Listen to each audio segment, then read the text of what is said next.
La última cena. Acto primero. Viaje a Jerusalén.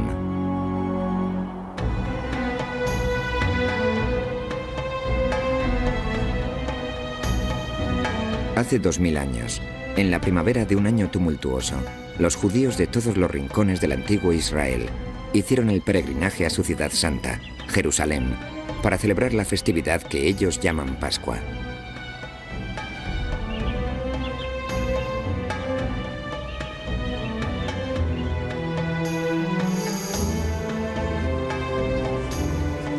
Y así fue como un pobre rabino de Galilea inició el difícil viaje para llegar a Jerusalén, andando 6 días y 6 noches sobre terreno accidentado.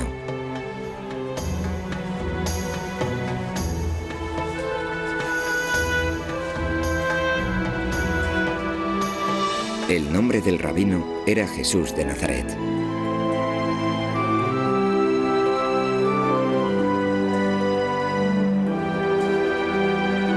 Seguido por un leal grupo de discípulos, fue ensalzando el radical mensaje de que un nuevo reino de Dios estaba próximo.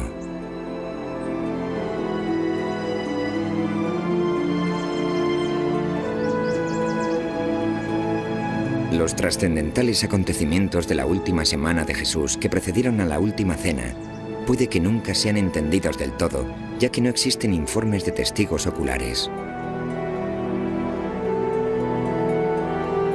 Los 4 evangelios de Mateo, Marcos, Lucas y Juan, escritos varias décadas más tarde, son las únicas crónicas que quedan de esa vida extraordinaria. Dejan muchos misterios desconcertantes.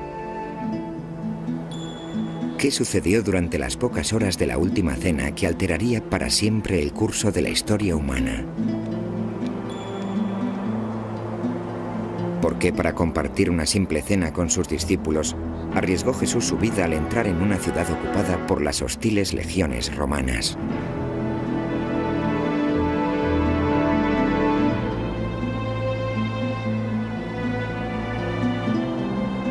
Jerusalén, Jerusalén, que matas a los profetas y apedreas a los que te son enviados. Mateo 27:37.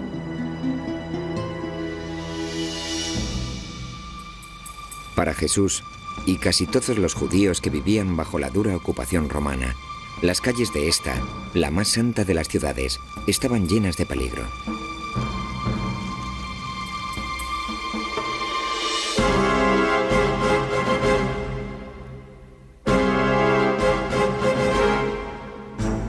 Bajo el gobierno de Julio César, el poderoso imperio romano había extendido su poder por ambas orillas del Mediterráneo hasta dominar el Oriente Medio y la antigua Israel.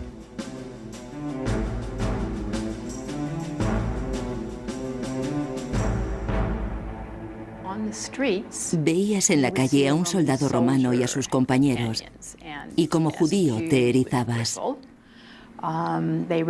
Ellos representaban una fuerza de ocupación. Les recordaban constantemente que los judíos ya no eran una nación independiente. ¿Por qué en un ambiente cargado de tensión permitían los ocupadores romanos que el pueblo judío continuara adorando a su único y todopoderoso Dios y celebraran una festividad judía que conmemoraba la libertad sobre la opresión?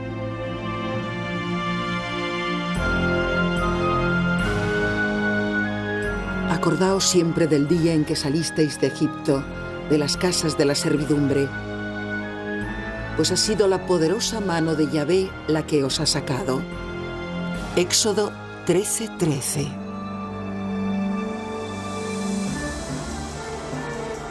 Con estas palabras, la Biblia hebrea le ordenó al pueblo judío no solo recordar, sino además revivir la experiencia del Éxodo, su dramática huida del cautiverio egipcio, 1500 años antes.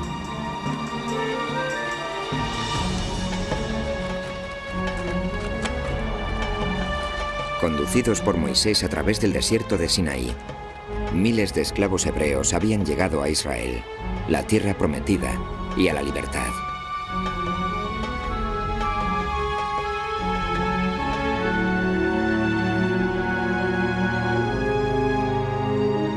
Durante la ocupación romana se había llegado a un acuerdo con los líderes religiosos judíos que le permitía a la gente practicar su fe bajo la atenta mirada de las fuerzas romanas.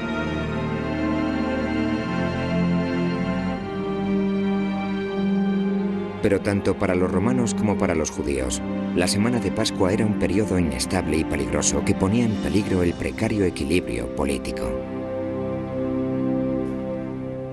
El ambiente con los patios del templo atestados era un poco el de un polvorín.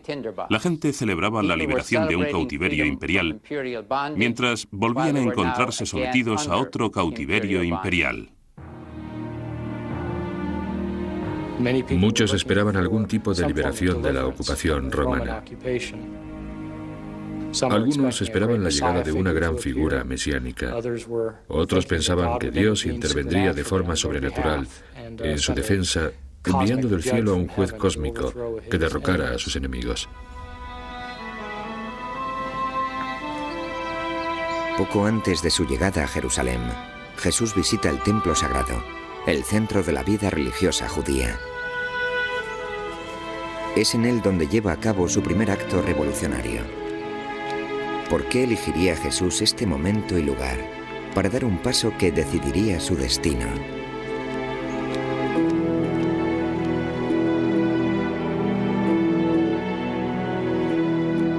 Entrando en el templo, se puso a expulsar a los que allí vendían y compraban, y derribó las mesas de los cambistas, y los enseñaba y decía: ¿no está escrito?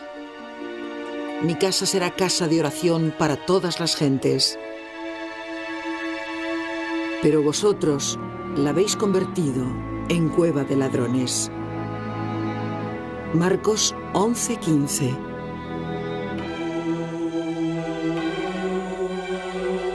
Con este trastorno en el templo, Jesús amenaza el orden existente y se hace famoso como un peligroso insurrecto político. ¿Qué le movió a actuar de esta manera? ¿Por qué ofende Jesús deliberadamente a las autoridades más poderosas de la nación? Lo que Jesús hizo fue destruir el templo simbólicamente. Es parecido a que alguien en los años 60 entrara en una oficina de reclutamiento y tirara las cartillas. Eso no destruye al Pentágono en realidad, es un acto simbólico, lo destruye de forma ritual, por así decirlo. ¿Podía Jesús prever que con ese acto de desafío estaba poniendo su vida en peligro?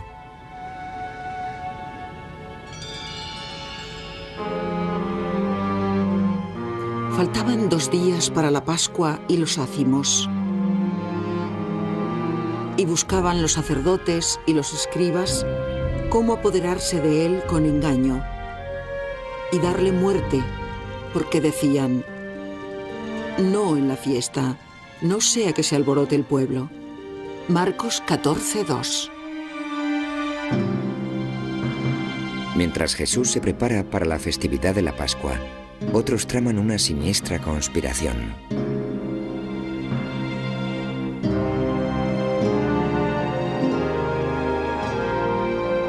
A continuación, ¿sabía Jesús que uno de sus discípulos, un hombre en el que confiaba como en un miembro de su propia familia, se volvería en su contra?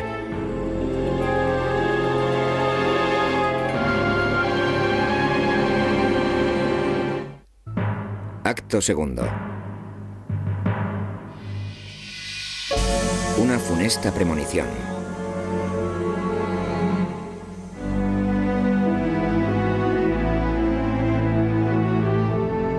Por todas las calles de Jerusalén, las familias se preparan afanosamente para la festividad de la Pascua. Cumpliendo con la tradición, los oficiantes eligen corderos para el sacrificio que tendrá lugar en las escaleras del templo.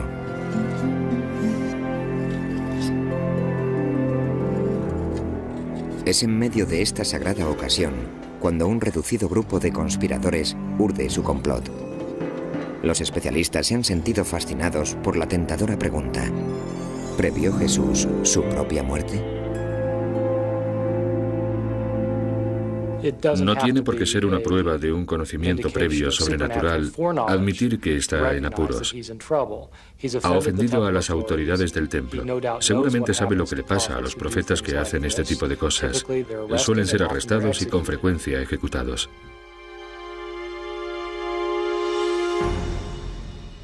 Es en ese preciso momento cuando el destino de Jesús está siendo decidido por un acto que pasará a la historia como la traición de más triste fama de todos los tiempos.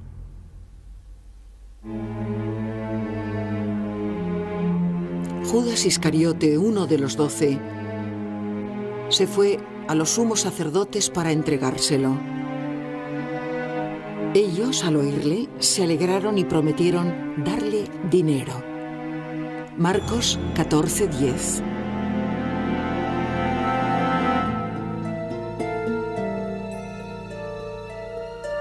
¿Por qué va a las autoridades? Los motivos para la traición de Judas hace tiempo que vienen desconcertando a los historiadores. Si hay algo misterioso acerca de la última cena, ello puede ser muy bien el papel de Judas. ¿Quién es? ¿De dónde es? Sobre eso sabemos muy poco. Aunque el Nuevo Testamento indica que Judas traiciona a Jesús por 30 monedas de plata, los historiadores han puesto en duda este móvil, porque el beneficio económico que recibió era muy pequeño.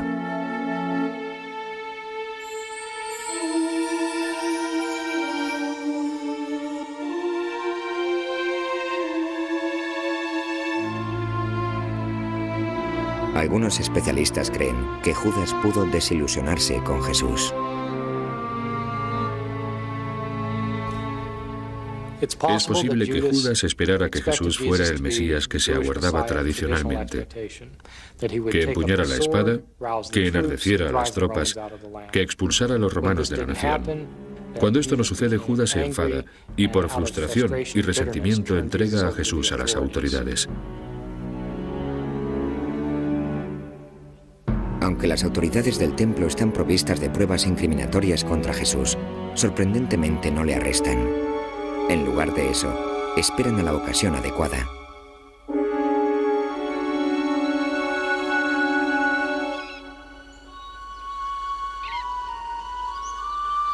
En la mañana del día de Pascua, los discípulos preguntan a Jesús dónde quiere celebrar la fiesta.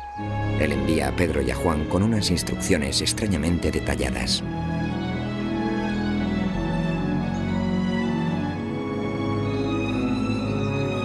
Id a la ciudad, y os saldrá al encuentro un hombre con un cántaro de agua. Seguidle, y donde él entrare, decid al dueño. El maestro dice: ¿dónde está mi aposento en el que pueda celebrar la Pascua con mis discípulos? Él os mostrará un gran aposento alto. Marcos 14:13. Esa noche, al atardecer, Jesús y sus seguidores se reunieron para lo que se ha dado en llamar la Última Cena, la comida más sagrada en la historia del cristianismo.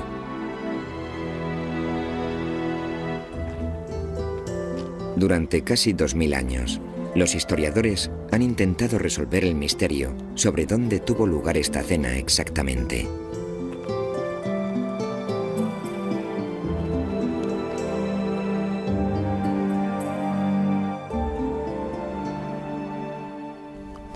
Existe una tradición de que uno de los posteriores seguidores de Jesús, un hombre llamado Juan Marcos, tenía una casa en Jerusalén.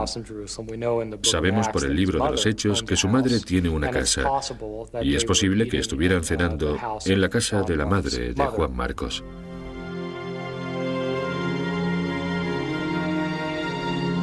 Los arqueólogos han excavado las antiquísimas calles de Jerusalén cribando pruebas, con la esperanza de dar con una que demuestre que esa casa existió. Aunque nadie puede decir con certeza dónde tuvo lugar la cena, algunos creen que un edificio en el monte Sión sea el lugar sagrado.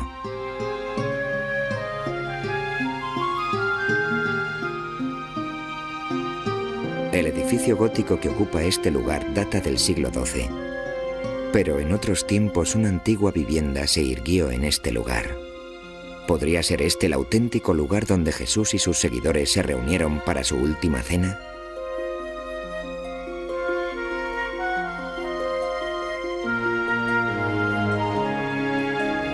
A continuación, ¿asistieron mujeres a la cena con Jesús?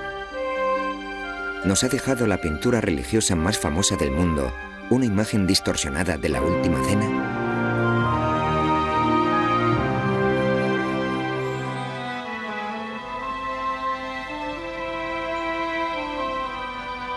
En algún lugar entre las serpenteantes calles de la antigua Jerusalén, Jesús y sus discípulos se reunieron para lo que se convertiría en la comida más trascendental de la historia.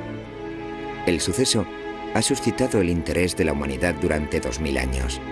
Hasta el día de hoy, los especialistas siguen luchando por reconstruir qué pasó exactamente en esa habitación.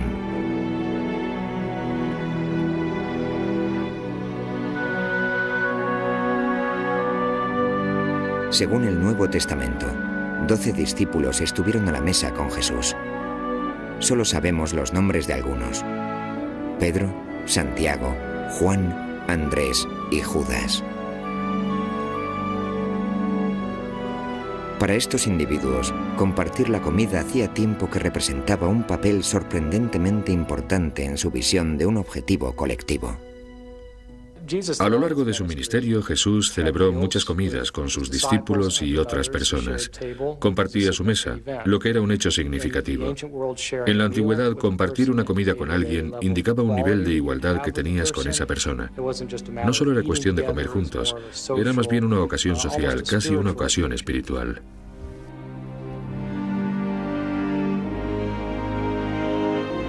Compartir la comida expresaba la idea fundamental en las enseñanzas de Jesús, de que todas las personas son iguales a los ojos de Dios.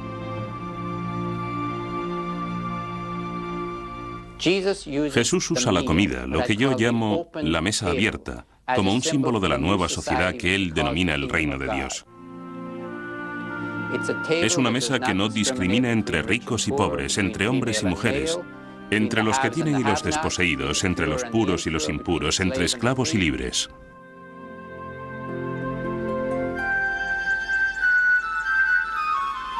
Para los judíos como Jesús y sus compañeros, esa noche tenía una profunda importancia religiosa, puesto que era la cena de Pascua, o Seider, que conmemoraba la liberación de los judíos de la esclavitud egipcia.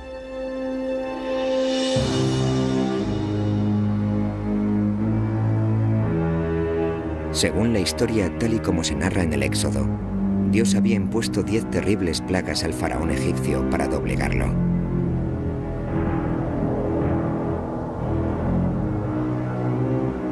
Durante la 10ª y más destructiva plaga, la muerte de los primogénitos egipcios, Dios le informó a los israelitas que marcaran sus puertas con sangre de cordero.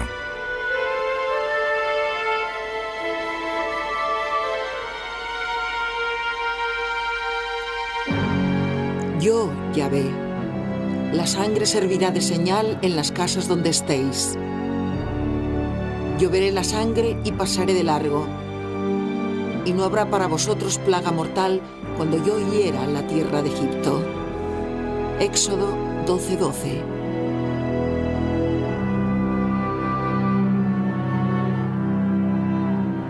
Fue esa noche, mientras los lamentos de las madres egipcias llorando a sus primogénitos resonaban en las calles, cuando el faraón accedió a dejar marchar a los israelitas.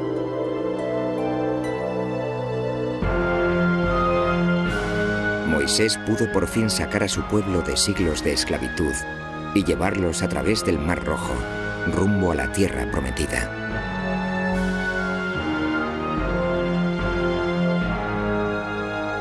Por medio de este acto de rendición, los judíos creían que Dios había restablecido una alianza con el pueblo de Israel.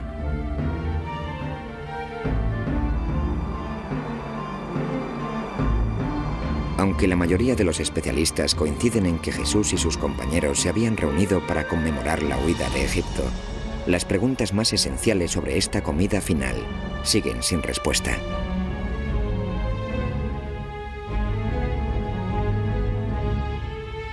Durante cientos de años nuestra visión de lo que ocurrió en realidad ha sido determinada por una única obra de arte. Considerada por muchos como la pintura religiosa más famosa del mundo, esta imagen pintada por Leonardo da Vinci a finales del siglo XV aún adorna la pared de un monasterio en Milán.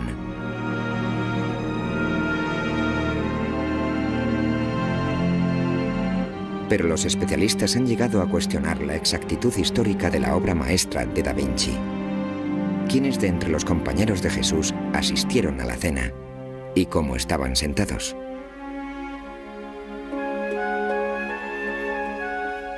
El cuadro de Leonardo representa a los discípulos sentados derechos detrás de una larga mesa.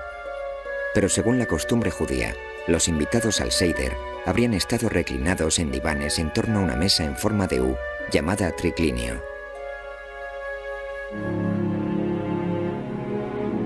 Y en cuanto a los que estaban presentes en la cena, Leonardo ha optado por representar solo discípulos varones. En un Seder, las mujeres habrían participado también.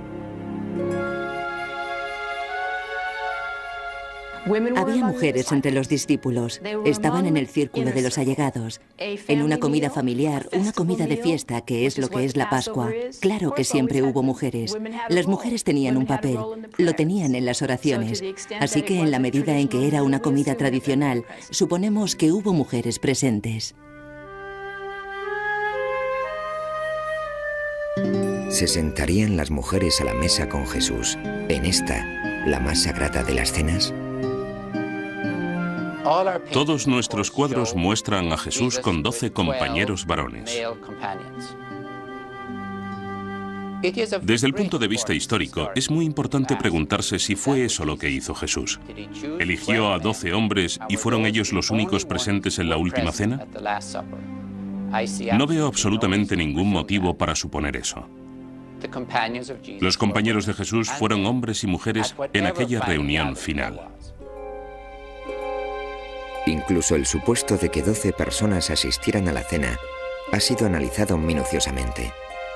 Algunos especialistas sugieren que el número 12 fue usado solo por su significado simbólico. El linaje del Israel antiguo desciende de las 12 tribus de Israel. Los 12 hijos de Jacob son los cabezas de las 12 tribus. Es posible que este número 12 simbolice el nuevo pueblo de Dios que entrará al reino cuando llegue.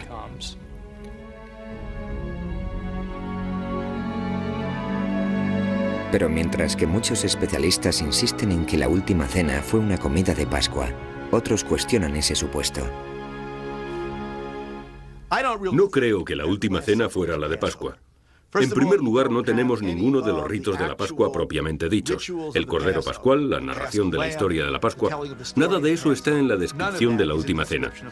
Jesús habría sido crucificado y de hecho arrestado en una festividad judía, lo que sería casi imposible de creer.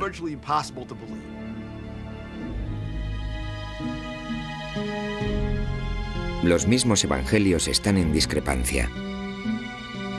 Los relatos hechos por Marcos, Mateo y Lucas sitúan la cena en Pascua. El Evangelio de Juan, no obstante, lo sitúa en la noche anterior. Si se toma al pie de la letra lo que dice el Evangelio de Juan, Jesús es sacrificado el día de Pascua.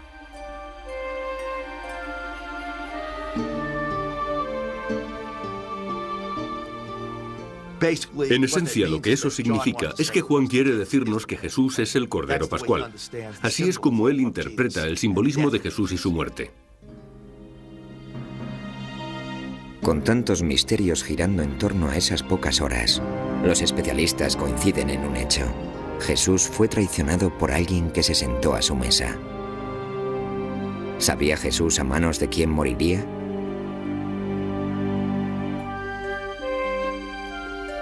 A continuación, uno de los momentos más fascinantes del Nuevo Testamento.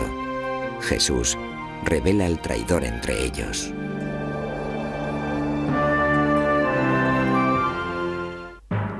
Acto tercero. La traición.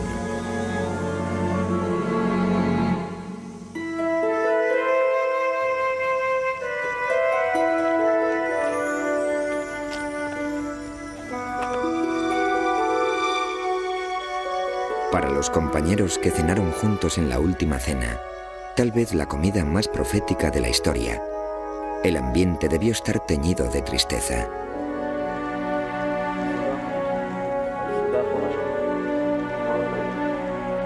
¿Presintieron la cruda realidad de una muerte tan próxima? Los especialistas hace mucho que se preguntan cómo decidieron pasar esas últimas y valiosísimas horas, Jesús y sus discípulos.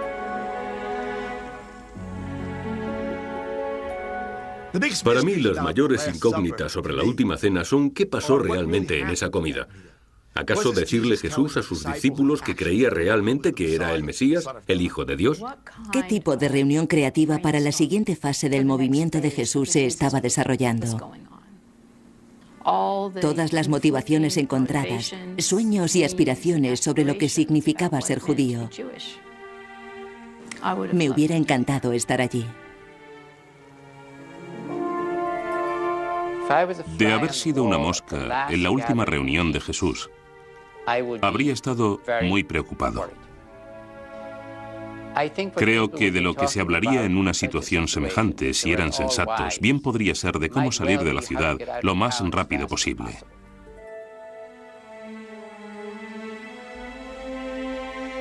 No solo prevé Jesús su propia muerte violenta, sino que pronto hará otra revelación aún más sorprendente.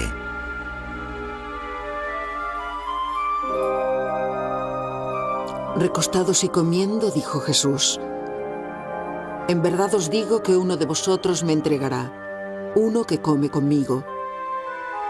Comenzaron a entristecerse y a decirle uno en pos del otro: ¿soy yo?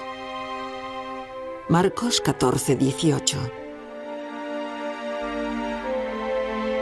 Incluso mientras sus seguidores examinan sus almas, ¿sabe ya Jesús la identidad de su delator?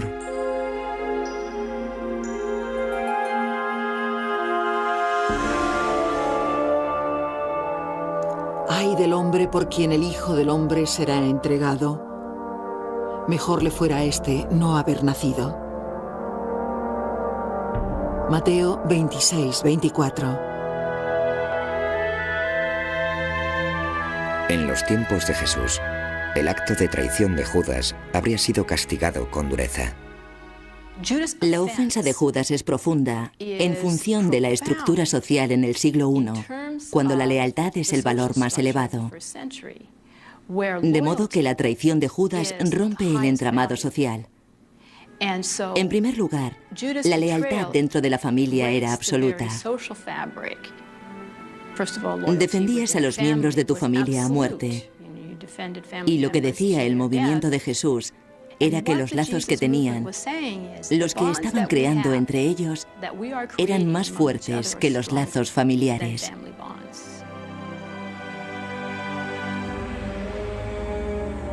Judas, el que iba a entregarle, le dijo: ¿soy acaso yo, Rabí?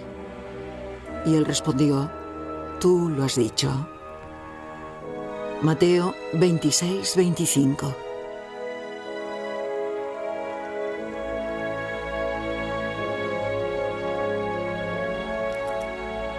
Tras su funesta confrontación con Judas, según los evangelios de Mateo, Marcos y Lucas, Jesús coge el pan que quedaba y lo reparte entre sus discípulos. Este sencillo gesto tendrá un profundo significado que resonará a lo largo de los siglos.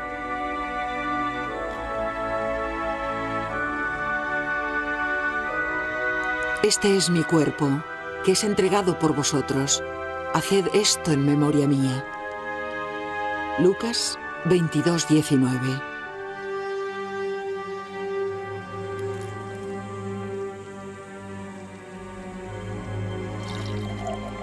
Los discípulos comparten el pan. Jesús coge una copa de vino tinto de Pascua. Según la costumbre, ha sido diluido, 2 partes de agua por 1 de vino. Él vuelve a dar gracias y pasa el cáliz entre sus discípulos.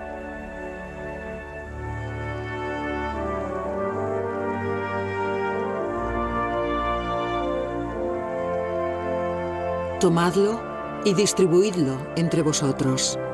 Este cáliz es la nueva alianza en mi sangre. Lucas 22:20.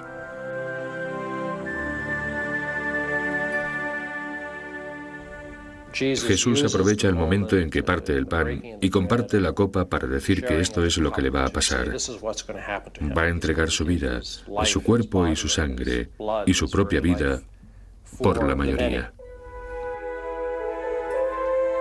Con estas pocas palabras, en las que el pan y el vino son ofrecidos simbólicamente como el cuerpo y la sangre de Jesús, nace el sacramento de la Sagrada Comunión.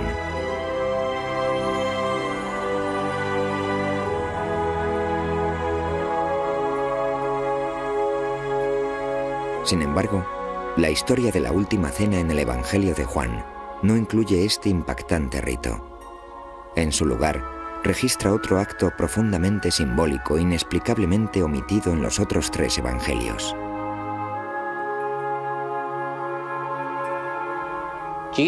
Jesús se pone de rodillas como un esclavo. De hecho, puede que incluso como una esclava. Se arrodilla y les lava los pies a los discípulos.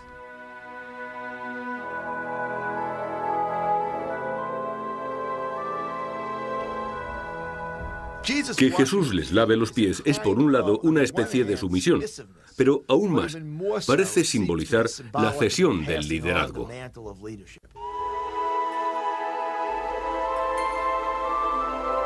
Con este sencillo acto de humildad, ¿cuál es el mensaje que Jesús está intentando transmitir? Y lo que Jesús dice es, ¿queréis dirigir esta iglesia? Así es como lo haréis. Sois los siervos del pueblo de Dios. Y no es poesía. Significa ponerse de rodillas y lavarle los pies a la gente.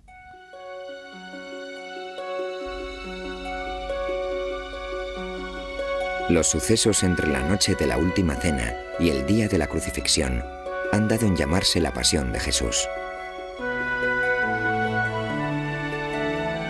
Muchos se han preguntado en qué pensaba Jesús cuando se enfrentaba al temor de la muerte.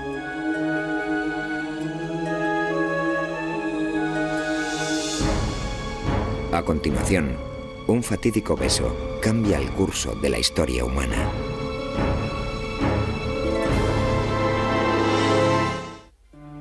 Acto cuarto. La Sagrada Comunión.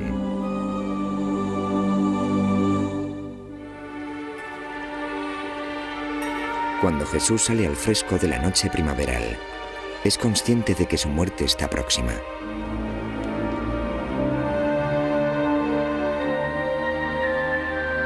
Seguido de sus discípulos, se retira para aislarse en un tranquilo huerto en el Monte de los Olivos.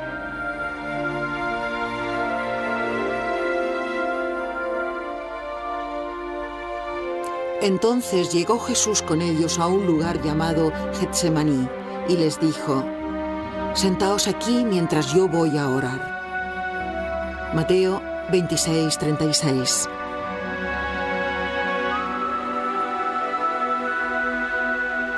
¿Cómo pudo Jesús hacerle frente a la agonía de ese momento?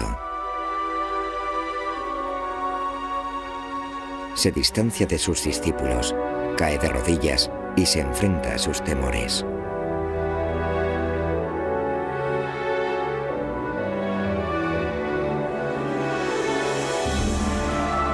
Padre, todo te es posible.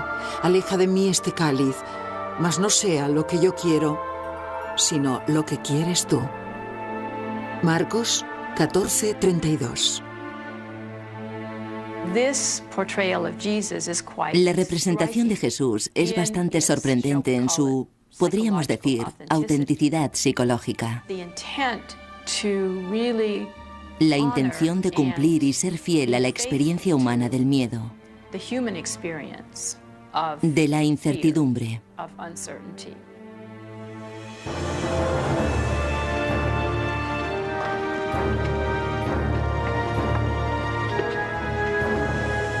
El ruido de las armas romanas rompe el silencio de la noche. Jesús levanta la vista y ve que Judas se acerca, y tras él, a una turba armada con espadas y garrotes.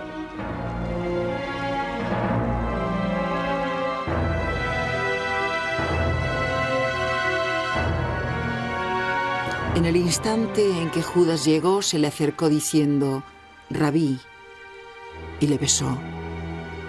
Ellos le echaron mano y se apoderaron de él.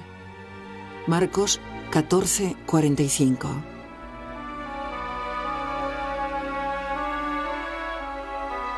Jesús es llevado ante el sumo sacerdote Caifás, que le acusa de propugnar la destrucción del templo. Caifás lo envía a Poncio Pilato, el gobernador romano. Es Pilato quien decidirá su suerte.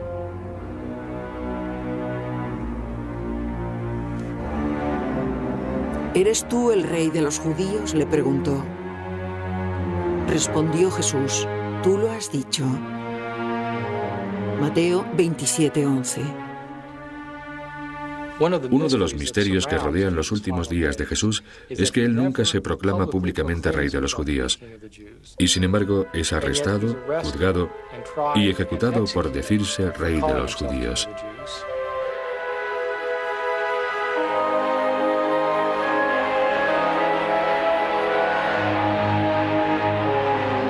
Jesús es condenado a muerte por crucifixión, el método de ejecución principal de los romanos.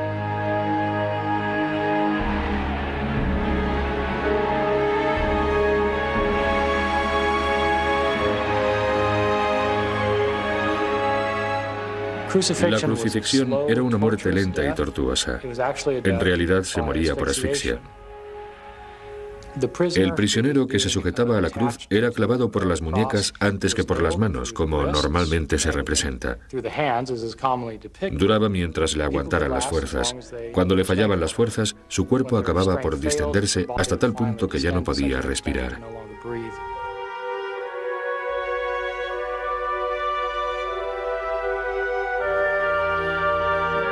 Mientras se desarrollaban los trágicos sucesos, los historiadores se han preguntado qué pasó con los individuos que compartieron la última cena con Jesús.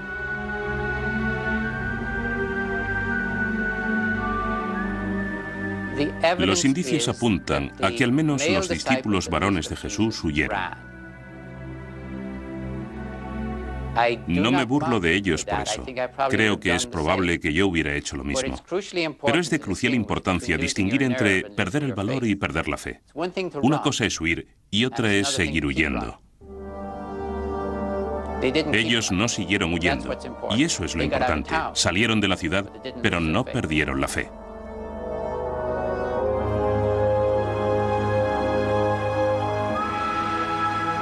¿Y qué fue del 12º discípulo que traicionó a Jesús? Según los relatos del Evangelio, Judas se quitó la vida. En la sociedad romana, el honor era el valor social más importante que podía tener un hombre. Y para aquellos que participaran en el poder político o en la autoridad política, la pérdida del honor era catastrófica. La única manera en que podía repararse la pérdida del honor era por medio del suicidio. Tras la muerte de Jesús, el rito de la última cena de compartir el pan y el vino sería continuado por sus seguidores como un santo sacramento. Al principio del cristianismo, sabemos que los cristianos se reunían semanalmente para celebrar la muerte y resurrección de Jesús.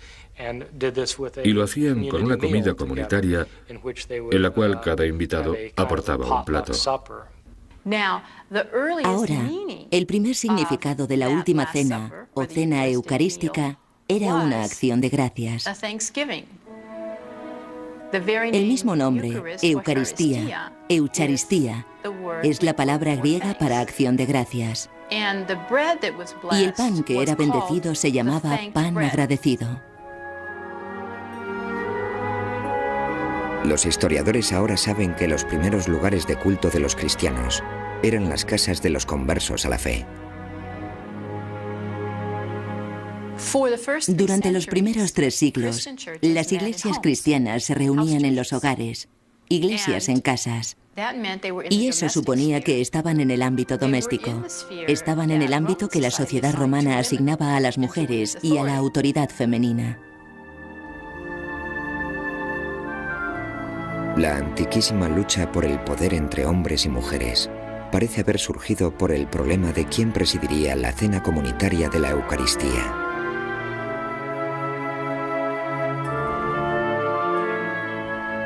Sabemos que había hombres a los que no les gustaba que las mujeres se ocuparan de las iglesias en la época en que se escribieron los evangelios, y es cierto que se puso en marcha un movimiento para silenciar a las mujeres en las iglesias hacia finales del siglo I.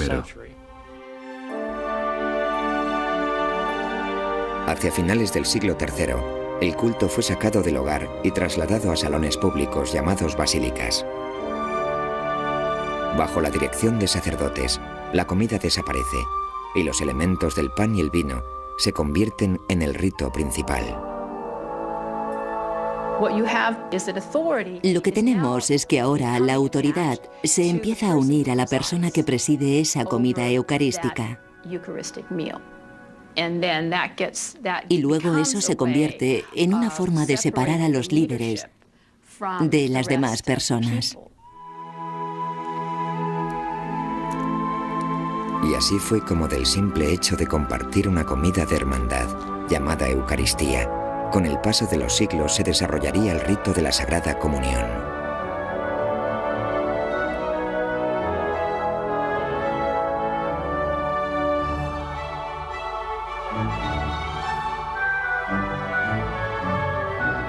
Pero sobre todo, el impacto fundamental que tuvo la última cena en la vida de millones y millones de personas ha sido la comprensión de la nueva alianza con Dios que Jesús estaba proponiendo. La última cena toma toda la vida de Jesús con todo su énfasis en la mesa abierta y el comer juntos.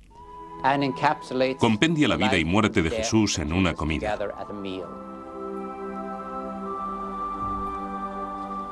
La Eucaristía es comida. En el cristianismo, el derecho fundamental en el cristianismo siempre será la distribución de la comida entre todos por igual. De partir humildemente el pan en la época de Jesús, provendría comida para sustentar el alma y el cuerpo. Y si la visión de Jesús ha de hacerse realidad algún día, tal vez llegue ese día cuando para toda la humanidad, el hambre del cuerpo, así como el hambre del espíritu, solo sea finalmente un recuerdo lejano. Como judío te erizabas. Ellos representaban una fuerza de ocupación. Les recordaban constantemente que los judíos ya no eran una nación independiente. ¿Por qué en un ambiente cargado de tensión permitían los ocupadores romanos que el pueblo judío continuara adorando a su único y todopoderoso Dios y celebraran una festividad judía que conmemoraba la libertad sobre la opresión?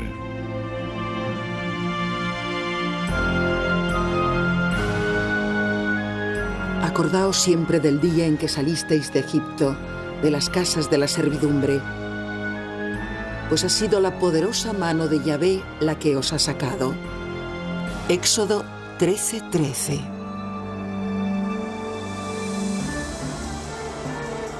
Con estas palabras, la Biblia hebrea le ordenó al pueblo judío no solo recordar, sino además revivir la experiencia del Éxodo, su dramática huida del cautiverio egipcio, 1500 años antes.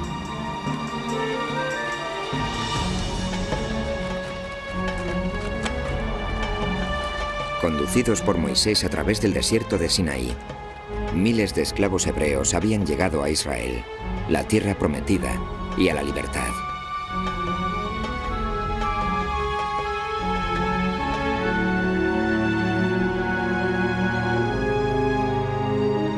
Durante la ocupación romana se había llegado a un acuerdo con los líderes religiosos judíos que le permitía a la gente practicar la última cena. Acto primero. Viaje a Jerusalén.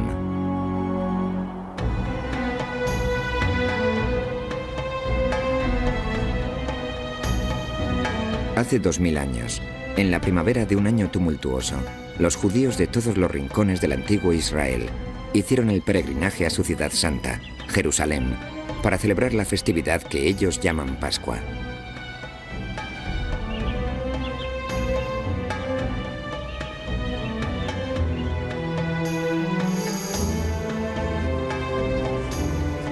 Y así fue como un pobre rabino de Galilea inició el difícil viaje para llegar a Jerusalén, andando 6 días y 6 noches sobre terreno accidentado.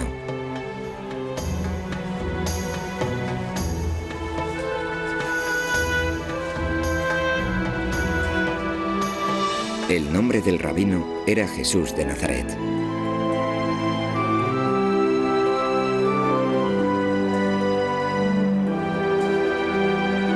Seguido por un leal grupo de discípulos, fue ensalzando el radical mensaje de que un nuevo reino de Dios estaba próximo.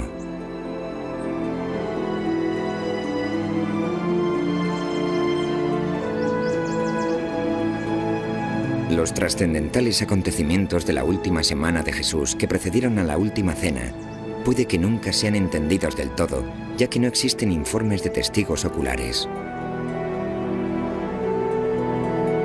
Su fe bajo la atenta mirada de las fuerzas romanas.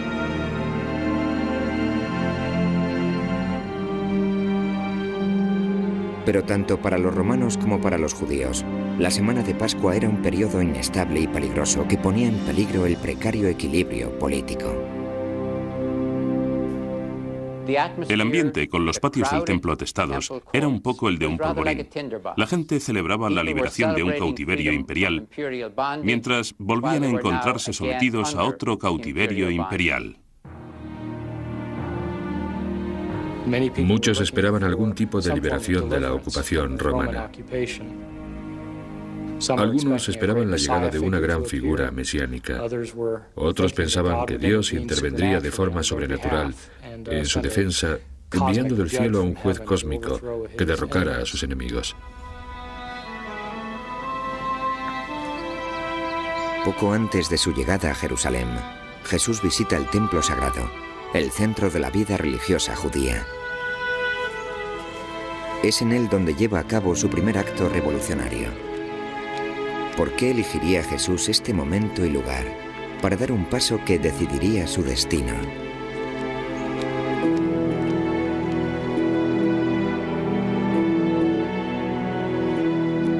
Entrando en el templo, se puso a expulsar a los que allí vendían y compraban, y derribó las mesas de los cambistas, y los enseñaba y decía: ¿no está escrito? Mi casa será casa de oración para todas las gentes.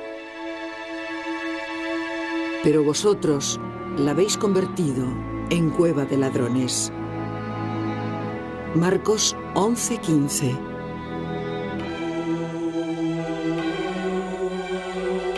Con este trastorno en el templo, Jesús amenaza el orden existente y se hace famoso como un peligroso insurrecto político. ¿Qué le movió a actuar de esta manera? ¿Por qué ofende Jesús deliberadamente a las autoridades más poderosas de la nación?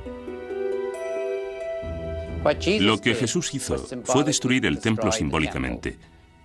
Es parecido a que alguien en los años 60 entrara en una oficina de reclutamiento y tirara las cartillas. Eso no destruye al Pentágono en realidad, es un acto simbólico, lo destruye de forma ritual, por así decirlo. ¿Podía Jesús prever que con ese acto de desafío estaba poniendo su vida en peligro?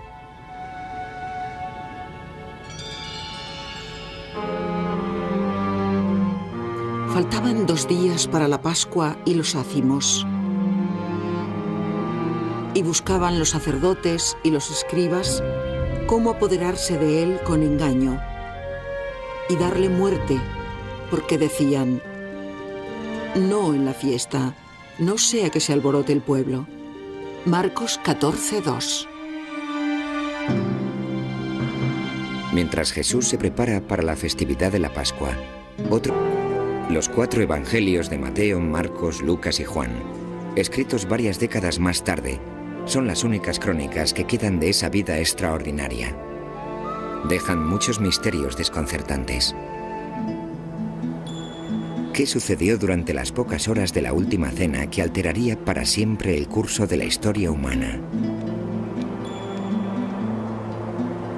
¿Por qué para compartir una simple cena con sus discípulos arriesgó Jesús su vida al entrar en una ciudad ocupada por las hostiles legiones romanas?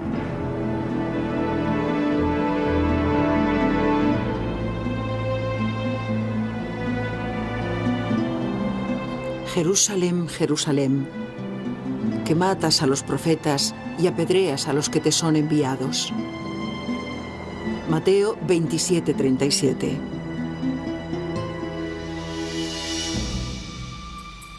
Para Jesús y casi todos los judíos que vivían bajo la dura ocupación romana, las calles de esta, la más santa de las ciudades, estaban llenas de peligro.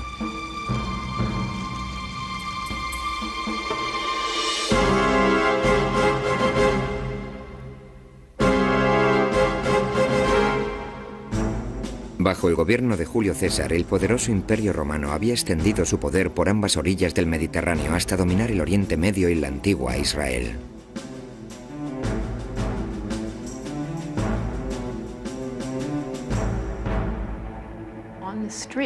Veías en la calle a un soldado romano y a sus compañeros, y